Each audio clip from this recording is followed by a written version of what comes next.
செய்திகள். முதலமைச்சர் மு க ஸ்டாலின் அவர்கள் நாளை நலம் காக்கும் ஸ்டாலின் திட்டத்தை தொடங்கி வைக்க உள்ளார். மேலும் தமிழகம் முழுவதும் நாளை 1256 இடங்களில் இத்திட்டம் அமல்படுத்தப்பட உள்ளது. மெட்ரோ ரயிலில் கடந்த ஜூலை மாதத்தில் மட்டும் 1 கோடி பேர் பயணம் செய்துள்ளதாக தகவல் தெரிவிக்கப்பட்டுள்ளது. சென்னை மெட்ரோ ரயில் நிலையங்களில் CMRL பயண அட்டைகளை ஒப்படைத்துவிட்டு சிங்கார சென்னை அட்டையை இன்று முதல் பெற்றுக்கொள்ளலாம் என்று தெரிவிக்கப்பட்டுள்ளது. சென்னை ஆழ்வார்பேட்டையில் உள்ள இல்லத்தில் முதலமைச்சர் மு க ஸ்டாலின் அவர்களுடன் வைகோ மற்றும் துரை வைகோ சந்தித்துள்ளனர். பாமக தலைவர் அன்புமணி அவர்கள் ஆகஸ்ட் 7ஆம் தேதி 2ஆம் கட்ட மக்கள் உரிமை மீட்பு பயணத்தை தொடங்குகிறார் என்று தகவல் வெளியாகியுள்ளது. வருகின்ற ஆகஸ்ட் மற்றும் செப்டம்பர் மாதங்களில் வழக்கத்திற்கு அதிகமாக மழை பெய்ய வாய்ப்புள்ளதாக வானிலை மையம் தகவல் தெரிவித்துள்ளது. 22 கேரட் ஆபண தங்கத்தின் விலை சவரனுக்கு 160 ரூபாய் குறைந்து 1 சவரன் 73,200 ரூபாயாகவும் 1 கிராம் 9,150 ரூபாய்க்கும் விற்பனை செய்யப்பட்டு வருகிறது. இதனைத் தொடர்ந்து 1 கிராம் வெள்ளியின் விலை கிராமிற்கு 2 ரூபாய் குறைந்து 1 கிராம் வெள்ளி 123 ரூபாய்க்கு விற்பனை செய்யப்பட்டு வருகிறது. நாட்டில் மேற்கண்ட இந்த 6 மாநிலங்களில் 4 பல்தட ரயில்வே திட்டங்களுக்கு பிரதமர் நரேந்திர மோடி அவர்களின் தலைமையிலான மத்திய அமைச்சரவை ஒப்புதல் வழங்கியுள்ளது. முதலமைச்சர் மு க ஸ்டாலின் அவர்களை நேரில் சந்தித்து பிரேமலதா விஜயகாந்த் அவர்கள் நலம் விசாரித்தார். உயர்கல்வி நிறுவனங்களில் சேர்க்கை பெற்ற 135 அரசு பள்ளி மாணவர்களுக்கு பாராட்டு சான்று மற்றும் மடிக்கணினிகளை முதலமைச்சர் மு க ஸ்டாலின் அவர்கள் வழங்கினார். திருப்பதி ஏழுமலையான் சுவாமி கோவிலில் VIP டிக்கெட்கள் ஒதுக்கீடு அதிகரிக்க தேவஸ்தானம் முடிவு செய்துள்ளதாக தகவல் வெளியாகியுள்ளது. 2025-26 கல்வியாண்டிற்கான அரசு கலை மற்றும் அறிவியல் கல்லூரிகளில் முதுநிலை பாடப்பிரிவுகளில் மாணவர்கள் சேர்க்கைக்கான இணையதள விண்ணப்ப பதிவு நீட்டிக்கப்பட்டுள்ளதாக தெரிவிக்கப்பட்டுள்ளது. சென்னை மாநகராட்சி பகுதிகளில் உங்களுடன் ஸ்டாலின் திட்ட முகாம் இன்று மேற்கண்ட இந்த 6 வார்டுகளில் நடைபெற உள்ளது. ஆதிதிராவிடர் பழங்குடியினர் நலப்பள்ளிகளில் பயின்ற மாணவ மாணவிகளுக்கு நலத்திட்ட உதவிகளை முதலமைச்சர் மு க ஸ்டாலின் அவர்கள் வழங்கினார். தமிழ்நாடு மாநில வாணிபக் கழகத்தின் 40 நபர்களுக்கு பணி நியமன ஆணையை முதலமைச்சர் மு க ஸ்டாலின் அவர்கள் வழங்கினார். இந்தியாவிலிருந்து அமெரிக்காவிற்கு ஏற்றுமதியாகும் பொருட்களுக்கு 25% வரி விதித்துள்ள டொனால்ட் ட்ரம்ப் அவர்கள் இந்த வரி விதிப்பு இன்று முதல் அமலுக்கு வரும் என்றும் தெரிவிக்கப்பட்டுள்ளது. பீகாரில் இன்று வரைவு வாக்காளர் பட்டியல் வெளியிடப்பட உள்ளது. கர்நாடக மாநிலம் பெங்களூருவில் ஒவ்வொரு கிலோமீட்டருக்கும் 20% வரை ஆட்டோ கட்டணம் உயர்த்தப்பட்டு இருக்கின்றது என்றும் இந்த ஆட்டோ கட்டண உயர்வு இன்று முதல் அமல்படுத்தப்பட உள்ளதாகவும் தெரிவிக்கப்பட்டுள்ளது. தொழில்நுட்ப பணிகள் தேர்விற்கான தேர்வர்கள் முழுமையான சான்றிதழை பதிவேற்றம் செய்ய வருகின்ற 13ஆம் தேதி வரை கால அவகாசத்தை TNPSC அறிவித்துள்ளது. கடந்த ஜூலை 1ஆம் தேதி இலங்கை கடற்படையால் கைதான 15 மீனவர்களுக்கு ஆகஸ்ட் 14ஆம் தேதி வரை நீதிமன்ற காவல் விதிக்கப்பட்டுள்ளது. 2026ஆம் ஆண்டு ஹஜ் பயணம் செல்வோர் விண்ணப்பிக்க கால அவகாசம் வருகின்ற ஆகஸ்ட் 7ஆம் தேதி வரை நீட்டிக்கப்பட்டுள்ளது.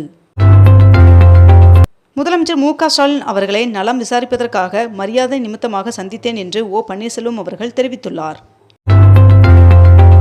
சென்னை மாநகராட்சியின் கீழ் இயங்கும் அனைத்து பள்ளிகளிலும் ஸ்மார்ட் வாட்டர் ATM அமைக்கப்பட உள்ளதாக மாநகராட்சி ஆணையர் அறிவித்துள்ளார். 45 கோடி ரூபாய் மதிப்பிலான காவல் தீயணைப்பு சிறைத்துறை சார்பில் கட்டப்பட்ட கட்டிடங்களை முதலமைச்சர் மு க ஸ்டாலின் அவர்கள் திறந்து வைத்தார். உயர்கல்வி நிறுவனங்களில் சேர்க்கை பெற்ற 135 அரசு பள்ளி மாணவர்களுக்கு பாராட்டு சான்று மற்றும் மடிக்கணினியை முதலமைச்சர் மு க ஸ்டாலின் அவர்கள் வழங்கினார். திருத்தணி முருகன் சுவாமி மலை கோவிலுக்கு 32 கோடி ரூபாய் மதிப்பீட்டில் 2ஆம் மலைப்பாதை திட்டப் பணிகளை செயல்படுத்துவது குறித்து நெடுஞ்சாலைத்துறை கண்காணிப்பு பொறியாளர் நேற்று ஆய்வு மேற்கொண்டார். சென்னை விமான நிலையத்தில் சர்வதேச மற்றும் உள்நாட்டு விமான பயணிகளின் எண்ணிக்கை அதிகரித்துள்ளது. ஆகஸ்ட் 2ஆம் தேதி தொடங்க உள்ள நலம் காக்கும் ஸ்டாலின் முகாம்களில் மக்கள் பிரதிநிதிகள் கலந்து கொள்ளவும் பொதுமக்கள் பயன்படுத்திக் கொள்ளவும் முதலமைச்சர் மு க ஸ்டாலின் அவர்கள் வேண்டுகோள் விடுத்துள்ளார். ஆடிப்பெருக்கை முன்னிட்டு தமிழ்நாடு முழுவதும் 1090 சிறப்பு பேருந்துகள் இயக்கப்பட உள்ளதாக தெரிவிக்கப்பட்டுள்ளது. சென்னை கிளாம்பாக்கத்திலிருந்து பல்வேறு ஊர்களுக்கு 690 சிறப்பு பேருந்துகள் இயக்கப்படும் என்றும் தெரிவிக்கப்பட்டுள்ளது. டெல்லியில் காவிரி நீர் மேலாண்மை ஆணையத்தின் 42வது கூட்டம் நடைபெற்றது. இதில் ஆகஸ்ட் மாதத்திற்கான 45 TMC நீரை வழங்க கர்நாடகாவிற்கு தமிழ்நாடு வலியுறுத்தியுள்ளது.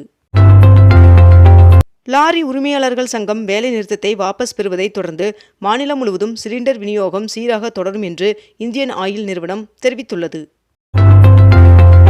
அரும்பாக்கத்தில் உள்ள யோகா மற்றும் இயற்கை மருத்துவக் கல்லூரிகளில் சேர கால அவகாசம் வருகின்ற 8ஆம் தேதி வரை நீட்டிக்கப்பட்டுள்ளது. ராமேஸ்வரம் மீன்பிடி துறைமுகத்தில் தமிழ்நாடு கடல்சார் வாரியம் மூலம் 4 கோடி ரூபாய் மதிப்பீட்டில் கட்டப்பட்ட துறைமுக அலுவலக கட்டடத்தை பொதுப்பணித்துறை அமைச்சர் ஏவா வேலு அவர்கள் திறந்து வைத்தார். தூத்துக்குடியில் அமைக்கப்பட்டுள்ள மின்சார கார் உற்பத்தி தொழிற்சாலையை முதலமைச்சர் மு.க.ஸ்டாலின் அவர்கள் வருகின்ற 4ஆம் தேதி தொடங்கி வைக்க உள்ளார் என்று தகவல் வெளியாகியுள்ளது. ஈரோடு மாவட்டம் கீழ்பவானி கால்வாயில் இருந்து இன்று முதல் 120 நாட்களுக்கு தண்ணீர் திறக்க தமிழ்நாடு அரசு உத்தரவிட்டுள்ளது. பிரதம மந்திரியின் கிசான் திட்டத்தின் கீழ் 20வது தவணை தொகை வருகின்ற ஆகஸ்ட் 2ஆம் தேதி விவசாயிகளுக்கு விடுவிக்கப்பட உள்ளதாக தகவல் வெளியாகியுள்ளது. தமிழ்நாடு பாஜகவின் புதிய மாநில நிர்வாகிகள் நியமனம் செய்யப்பட்டுள்ளனர். அந்த வகையில் பாஜக மாநில துணைத் தலைவராக நடிகை குஷ்பு அவர்கள் நியமிக்கப்பட்டுள்ளார்.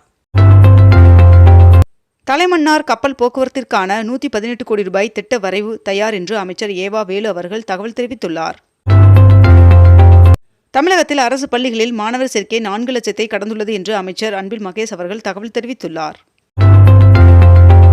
சென்னையில் மின்சார பேருந்துகளால் ஒரு மாதத்தில் 90 லட்சம் ரூபாய் டீசல் செலவு மிச்சம் என்று சென்னை போக்குவரத்து கழக அதிகாரிகள் தெரிவித்துள்ளனர்.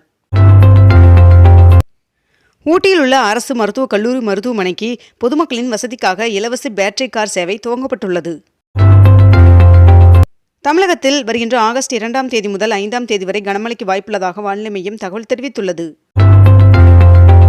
கோவை குற்றாலம் அருவியில் இன்று முதல் சுற்றுலா பயணிகள் குளிக்க வனத்துறை அனுமதி வழங்கியுள்ளது. தஞ்சாவூர் மாவட்டத்தில் முதியோர் இல்லங்களில் செயல்பாடுகள் குறித்து மாவட்ட ஆட்சியர் பிரியங்கா அவர்கள் நேரில் பார்வையிட்டு ஆய்வு செய்தார். பிரதமர் நரேந்திர மோடி அவர்கள் மீண்டும் ஆகஸ்ட் 26ஆம் தேதி தமிழ்நாட்டிற்கு வருகை தர உள்ளார் என்று தகவல் வெளியாகியுள்ளது. ஊரக பகுதிகளில் 500 கோடி ரூபாயில் 100 உயர்மட்ட பாலங்கள் கட்ட தமிழ்நாடு அரசு டெண்டர் கோரியுள்ளது. தொழில் முதலீடுகளை ஈர்ப்பதில் முதன்மை மாநிலமாக தமிழ்நாடு விளங்குகிறது என்று துணை முதல்வர் உதயநிதி ஸ்டாலின் அவர்கள் தெரிவித்துள்ளார். தமிழ்நாட்டில் தென்மேற்கு பருவமழை 11% குறைந்துள்ளதாக வானிலை ஆய்வு மையம் தகவல் தெரிவித்துள்ளது. மெட்ரோ ரயில் நிலையங்களில் புகையிலை பொருட்களை பயன்படுத்தினால் அபராதம் விதிக்கப்படும் என்று மெட்ரோ நிர்வாகம் தெரிவித்துள்ளது. தமிழ்நாட்டிலேயே முதல் முறையாக 2 கோடியே 38 லட்சம் ரூபாய் மதிப்பீட்டில் பாரா பேட்மிண்டன் மைதானம் அமைக்கப்பட்டு வருகிறது. இதனை துணை முதல்வர் உதயநிதி ஸ்டாலின் அவர்கள் நேரில் ஆய்வு மேற்கொண்டார்.